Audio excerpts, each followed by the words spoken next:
இன்றைய முக்கிய செய்திகள். அனைத்து இருசக்கர வாகனங்களுடனும் 2 ஹெல்மெட்டுகளை வழங்குவது கட்டாயமாகிறது.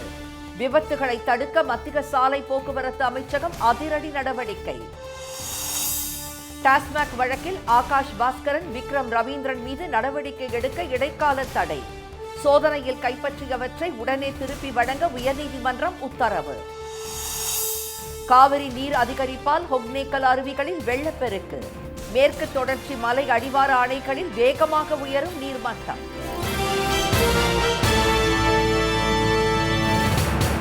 வணக்கம். சாலை விபத்துகளில் உயிரிழப்புகளை தவிர்க்க 2026ஆம் ஆண்டு முதல் அனைத்து இருசக்கர வாகனங்களுடன் 2 ஹெல்மெட்டுகள் வழங்குவது கட்டாயமாகிறது. இருசக்கர வாகனத்தில் செல்வோருக்கு தலைக்கவசம் கட்டாயம் என்ற சட்டம் பல ஆண்டுகளாக இருந்தாலும் அதை பின்பற்றுவோர் எண்ணிக்கை குறைவாகவே உள்ளது. இதனால் சாலை விபத்துகளில் சிக்குவோரில் 44% பேர் தலைக்காயம் காரணமாகவே உயிரிழக்கும் நிலை நீடிக்கிறது. அதிலும் இருசக்கர வாகனங்களில் பின்னால் அமர்ந்து செல்வோரே அதிகம் உயிரிழப்பது ஆய்வில் தெரிய வந்துள்ளது. இதையடுத்து இருசக்கர வாகனங்களில் செல்லும் இருவருமே தலைக்கவசம் அணிவதை கட்டாயமாக்கி உத்தரவு பிறப்பிக்கப்பட்டு பல்வேறு நகரங்களில் விழிப்புணர்வு ஏற்படுத்தப்பட்டு வருகிறது.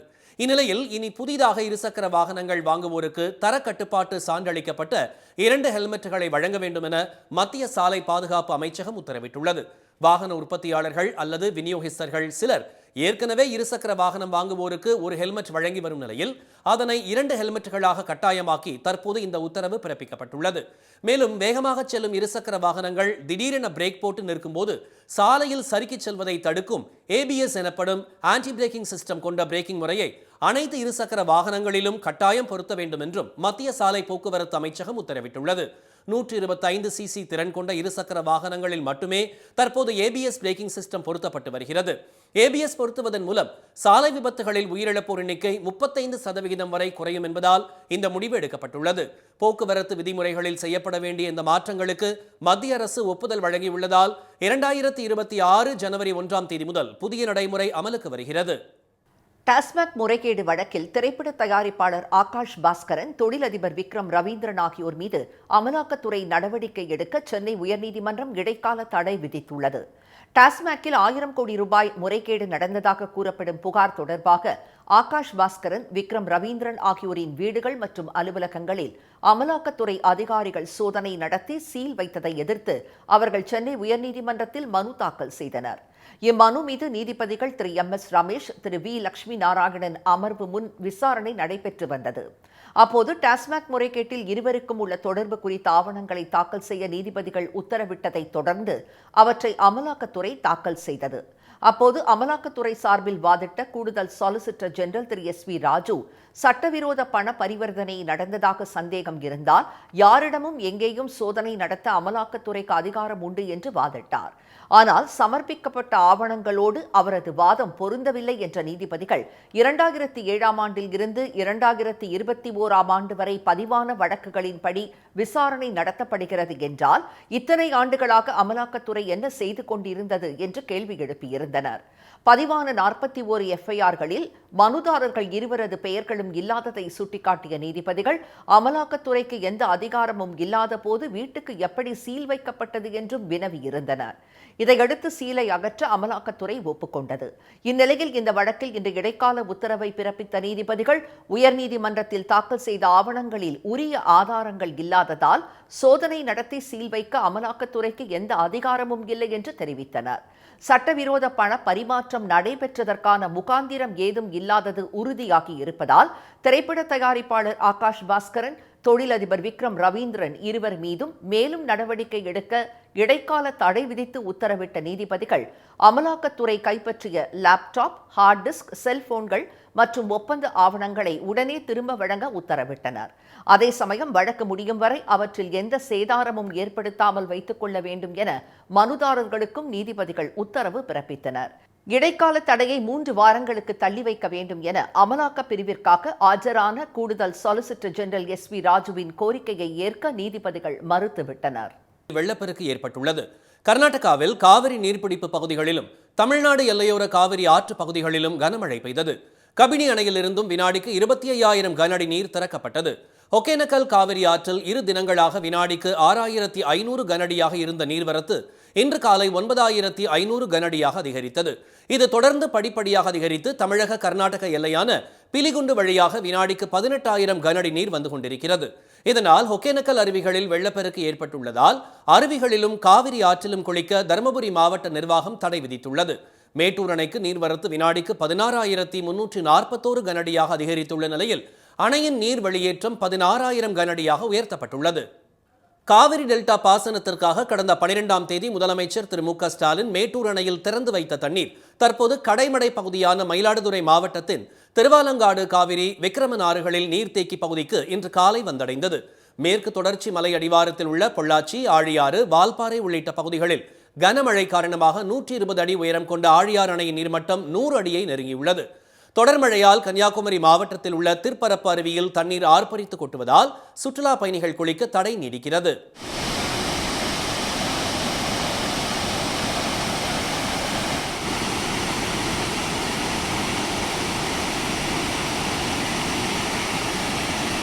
சென்னை மற்றும் புறநகர் பகுதிகளில் வெப்பத்தின் தாக்கம் நிலவும் சூழலில் மாநிலத்தின் சில பகுதிகளில் மழை பெய்து வருகிறது. இந்நிலையில் மேற்கு திசை காற்றின் வேக மாறுபாடு காரணமாக தமிழ்நாடு, புதுச்சேரி மற்றும் காரைக்கால் பகுதிகளில் வரும் 26ஆம் தேதி வரை மிதமான மழை பெய்யக்கூடும் என சென்னை வானிலை ஆய்வு மையம் தெரிவித்துள்ளது. மாநிலத்தின் பல்வேறு பகுதிகளில் அதிகபட்ச வெப்பநிலை 3 டிகிரி செல்சியஸ் வரை உயரக்கூடும் என்றும் வானிலை மையம் கூறியுள்ளது. சிவகாசி அருகே கடைகள், கட்சிக்கொடி கம்பம் இல்லாத விசித்திர கிராமம் ஆச்சரியத்தை ஏற்படுத்துவதாக உள்ளது. வெம்பக்கோட்டை ஒன்றியம் டி. கான்சாபுரம் ஊராட்சிக்கு உட்பட்ட பூசாரிப்பட்டியில் 500க்கும் மேற்பட்டவர்கள் வசித்து வருகின்றனர். கோயில்கள் இருந்தாலும் இந்த கிராமத்தில் பள்ளிக்கூடமோ கடைகளோ கிடையாது. கல்வி கற்கவும் பொருட்கள் வாங்கவும் சுற்றுவட்டார கிராமங்களை நாடிச் செல்லும் பூசாரிப்பட்டி மக்கள் உள்ளூரில் கட்சிக்கொடி கம்பமோ மதுக்கடையோ கூடாது என்ற கட்டுப்பாட்டில் உறுதியாக இருக்கின்றனர். வீண் பேச்சை தவிர்க்க தேநீர் கடை கூடாது மற்றும் உறவுகளுக்குள் கடன் தகராறு வரக்கூடாது என்பதற்காக எந்த கடையும் வைப்பதில்லை என்ற முடிவை பூசாரிப்பட்டி மக்கள் பல்லாண்டுகளாக பின்பற்றி வருகின்றனர். எங்கள் ஊர் கடையே கிடையாது. இது பல வருஷமாக கிடையாது. கடை வச்சா மனஸ்தாந்தம் வரும், கடன் கொடுக்கணும்னு சொல்லி அதை அதுக்கு தடை பண்ணிட்டோம். அதே மாதிரி டீ கடை வைக்கனால அரசியல் பேசுவாங்க, அதனால் சொல்லி அது டீ கடை முன்னொரு காலத்துலேருந்து அது வைக்கிறது கிடையாது. பட்டாசு இருந்தாலும் இப்போ 90% ஃபுல்லாமே விவசாயத்தை நம்பி இருக்கணும். ஆடு மாடு தொழில் அதை வச்சு தான் நாங்கள் விவசாயம் பண்ணிட்டு இருக்கோம். டாஸ்மாக் குடிப்பழக்கம் எதுவுமே கிடையாது. மது வீட்டுக்கு நடுக்கேடுன்னு சொல்கிறாங்க. எங்கள் ஊரில் இந்த மது வாடையே எங்களுக்கு யாருக்குமே கிடையாது சார். ராணுவத்திலும் காவல் உள்ளிட்ட அரசு துறைகளிலும் பணியாற்றி வரும் இந்த கிராமத்தைச் சேர்ந்தவர்கள் சொந்த ஊருக்கு வந்தால் வட்டத்திற்குள் கட்டுப்பட்டு நடந்து கொள்கின்றனர். கட்சி கொடிகள் இல்லை என்றாலும் தேர்தல்களில் வாக்களிக்கும் கடமையை இந்த ஊர் மக்கள் நிறைவேற்றி வருகின்றனர். நாடு சுதந்திரம் பெற்று 77 ஆண்டுகள் கடந்த பிறகும் இதுபோன்ற வித்தியாசமான கிராமங்கள் ஆங்காங்கே இருக்கத்தான் செய்கின்றன. இனி வருவது செய்தி துளிகள். காவிரி நீர் மேலாண்மை ஆணையத்தின் 41வது கூட்டம் வரும் 27ஆம் தேதி டெல்லியில் நடைபெறுகிறது. இக்கூட்டத்தில் தமிழகத்துக்கு கர்நாடகா காவிரியில் திறந்துவிட வேண்டிய தண்ணீர் தொடர்பாக ஆலோசிக்கப்பட உள்ளது. உச்சநீதிமன்ற தீர்ப்பின்படி ஜூலை மாதம் 31.24 TMC நீரை கர்நாடகா தமிழ்நாட்டுக்கு திறந்துவிட வேண்டும் என்பது குறிப்பிடத்தக்கது. கோடநாடு பங்களாவை நீலகிரி மாவட்ட நீதிபதி மற்றும் எதிர்த்தரப்பு வழக்கறிஞர்கள் நேரில் ஆய்வு செய்ய கோரி மனு தாக்கல் செய்யப்பட்டுள்ளது. உதகையில் மாவட்ட அமர்வு நீதிமன்றத்தில் நீதிபதி திரு முரளிதரன் முன்னிலையில் இன்று நடந்த விசாரணையின் போது கோடநாடு கொலை வழக்கில் 10வது குற்றவாளியாக சேர்க்கப்பட்டுள்ள ஜிதின் ஜாய் இந்த மனுவை தாக்கல் செய்தார். 2023ஆம் ஆண்டிலும் இதேபோல மனு தாக்கல் செய்யப்பட்டு அதை நீதிமன்றம் ஏற்காததை அரசு வழக்கறிஞர் சுட்டிக்காட்டினார். இதையடுத்து அதை எழுத்துப்பூர்வமாக தாக்கல் செய்ய உத்தரவிட்ட நீதிபதி வழக்கை ஜூலை 18ஆம் தேதிக்கு ஒத்திவைத்தார். கிருஷ்ணகிரியில் அதிமுக உண்ணாவிரத போராட்டத்தில் கொட்டப்பட்ட மாங்காய்களிலிருந்து பாம்பு வெளியேறியதால் பரபரப்பு ஏற்பட்டது. மாம்பழத்துக்கு கொள்முதல் விலை 13 ரூபாய் என நிர்ணயம் செய்ய வலியுறுத்தி கிருஷ்ணகிரி மாவட்ட அதிமுக சார்பில் அக்கட்சியின் துணை பொதுச் செயலாளர் திரு KP முனுசாமி தலைமையில் உண்ணாவிரத போராட்டம் நடைபெற்றது. போராட்டம் நடைபெற்ற இடத்தின் அருகே 2 டன் மாங்காய்களை டிராக்டரில் கொண்டு வந்து கொட்டிய போது காய்களுக்கு நடுவில் இருந்து ஒரு பாம்பு வெளியேறியது. அதிமுகவினர் மாங்காயால் அடித்ததில் அந்த பாம்பு உயிரிழந்தது. வேலூர் மாவட்டம் பரதராமியில் விவசாயிகளின் வாழ்வாதாரத்தை காக்க நடவடிக்கை எடுக்க கோரி அனைத்து வணிகர் சங்கம் சார்பில் ஒருநாள் கடையடைப்பு போராட்டம் நடத்தப்பட்டது. இந்த ஆண்டு மாங்காய்க்கு உரிய விலை கிடைக்காத நிலையில் ஆந்திராவில் தமிழக மாங்காய்களுக்கு தடை விதிக்கப்பட்டுள்ளதாலும் விவசாயிகள் கடுமையாக பாதிக்கப்பட்டுள்ளனர். கோவை மருதமலை ஐயோபி காலனி பகுதியில் நள்ளிரவில் உலா வந்த ஒற்றை யானையின் CCTV காட்சி வெளியானதால் அப்பகுதி மக்களிடையே அச்சம் ஏற்பட்டுள்ளது. அப்போது யாரும் சாலையில் நடமாடாததால் அசம்பாவிதம் ஏற்படவில்லை. தகவல் அறிந்த வனத்துறையினர் யானையை கண்டுபிடிக்க ரோந்து பணியை தீவிரப்படுத்தியுள்ளனர். தென்னை மரங்களில் நோய் தாக்குதல் காரணமாக கொப்பரை தேங்காய் உற்பத்தி குறைந்து விலை கடுமையாக உயர்ந்துள்ளதால் தேங்காய் எண்ணெய் விலை மேலும் அதிகரிக்கும் நிலை ஏற்பட்டுள்ளது. சில மாதங்களுக்கு முன்பு கிலோ 100 ரூபாயாக இருந்த கொப்பரை தேங்காய் தற்போது 250 ரூபாய் வரை விற்பனை செய்யப்படுகிறது. கொப்பரை தேங்காய் தட்டுப்பாடு காரணமாக எண்ணெய் ஆலைகளுக்கு வழக்கமாக வரும் கொப்பரை தேங்காய் அளவில் 40% கிடைக்கிறது. இதனால் கடந்த ஒரு மாதத்தில் லிட்டருக்கு 150 ரூபாய் உயர்ந்து 430 ரூபாயாக உள்ள தேங்காய் எண்ணெய் விலை இன்னும் சில மாதங்களில் 500 ரூபாயை எட்டக்கூடும் என்று தூத்துக்குடி பகுதியைச் சேர்ந்த எண்ணெய் உற்பத்தியாளர்கள் தெரிவித்தனர். பழனியில் உலக யோகா தினத்தை முன்னிட்டு தம்பதிகள் யோகா செய்யும் நிகழ்ச்சி நடைபெற்றது. இதில் 50க்கும் மேற்பட்ட தம்பதிகள் கலந்து கொண்டு சூரிய நமஸ்காரம், வீரபத்ர ஆசனம், மூச்சு பயிற்சி, தியானம், ஒட்டகாசனம் உள்ளிட்டவையை செய்தனர். கணவன் மனைவி இருவருமே உடல் ஆரோக்கியத்துடன் இருந்தால் குடும்பத்தில் மகிழ்ச்சி நிலவும் என்பதை வலியுறுத்தும் வகையில் இந்த நிகழ்ச்சி நடத்தப்பட்டதாக ஏற்பாட்டாளர்கள் தெரிவித்தனர். சிவகங்கை மாவட்டத்தில் விவசாயத்தை அழிக்கும் பன்றிகளை ஒழிக்க தமிழக அரசு உதவ வேண்டும் என விவசாயிகள் கோரிக்கை விடுத்துள்ளனர். திருப்புவனம், மானாமதுரை பகுதிகளில் பகல் நேரத்தில் கருவேலங்காட்டுக்குள் பதுங்கியிருக்கும் பன்றிகள் இரவில் வெளியேறி பயிர்களை விடிய விடிய சேதப்படுத்துவதாக அவர்கள் தெரிவித்தனர். பன்றிகளை விவசாயிகளை பிடிக்கலாம் என வனத்துறை தெரிவித்துள்ளது. ஆனால் வெளியூர்களில் இருந்து ஆட்களை வரவழைத்து 10,000 முதல் 25,000 ரூபாய் வரை செலவழித்தாலும் வலைகளில் சிக்காமல் பன்றிகள் தப்பிவிடுவதாக விவசாயிகள் கூறினர். வழக்கமாக 200 மூடை நெல் வரவேண்டிய இடத்தில் பன்றிகள் அளித்தது போக 20 மூடையை கிடைத்ததாக அவர்கள் வேதனை தெரிவித்தனர். கோவையில் ஏடிஎம் கார்டு வேலை செய்யவில்லை என்று தெரிவித்து ஜிபேயில் பணம் அனுப்புவதாக கூறி பலரிடம் மோசடி செய்த காதல் தம்பதியை காவல்துறையினர் கைது செய்தனர். மருத்துவமனை செல்ல பணம் தேவைப்படுவதாக கூறிய அந்த தம்பதியிடம் 4,000 ரூபாய் கொடுத்து ஏமாந்த தெலுங்குபாளையத்தைச் சேர்ந்த இறைச்சி கடைக்காரர் புகார் அளித்ததைத் தொடர்ந்து சுகுணாபுரத்தைச் சேர்ந்த ரிஸ்வான், ஷர்மிளா பானு ஆகியோரை காவல்துறையினர் கைது செய்து சிறையில் அடைத்தனர்.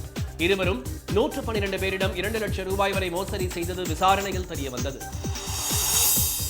கர்நாடக மாநிலம் சாம்ராஜ் நகர் அருகே சிஞ்சலி கிராமத்தைச் சேர்ந்த விவசாயி தயானந்த் அரசு பள்ளி மாணவர்களுக்கு நடத்திய மாம்பழம் உண்ணும் போட்டி அனைவரையும் கவர்ந்தது. தனது தோட்டத்தில் 25 வகையான மாமரங்களை வளர்த்து வரும் இவர் இயற்கை உணவு முறை குறித்த விழிப்புணர்வை ஏற்படுத்தும் வகையில் நடத்திய போட்டியில் 3 பள்ளிகளைச் சேர்ந்த 150 மாணவர்கள் பங்கேற்று மாங்கனிகளை சுவைத்து மகிழ்ந்தனர்.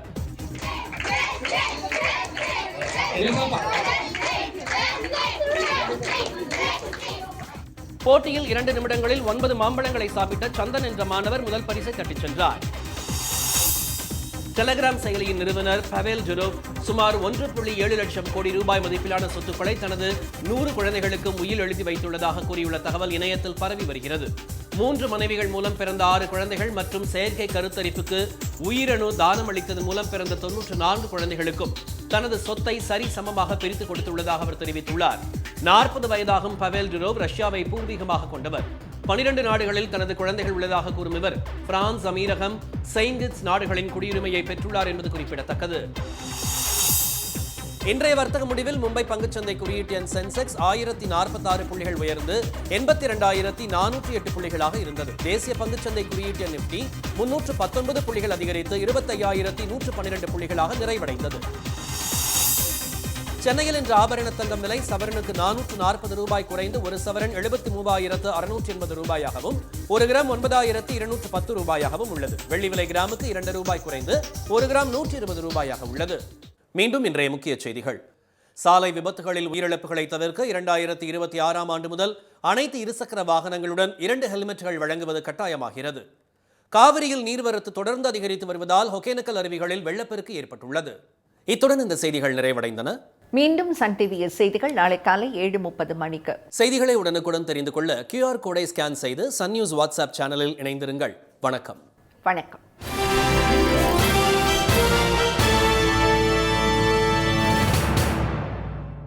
உடனுக்குடன் செய்திகளை தெரிந்து கொள்ள சன் நியூஸ் பெல் ஐகானை கிளிக் பண்ணுங்க.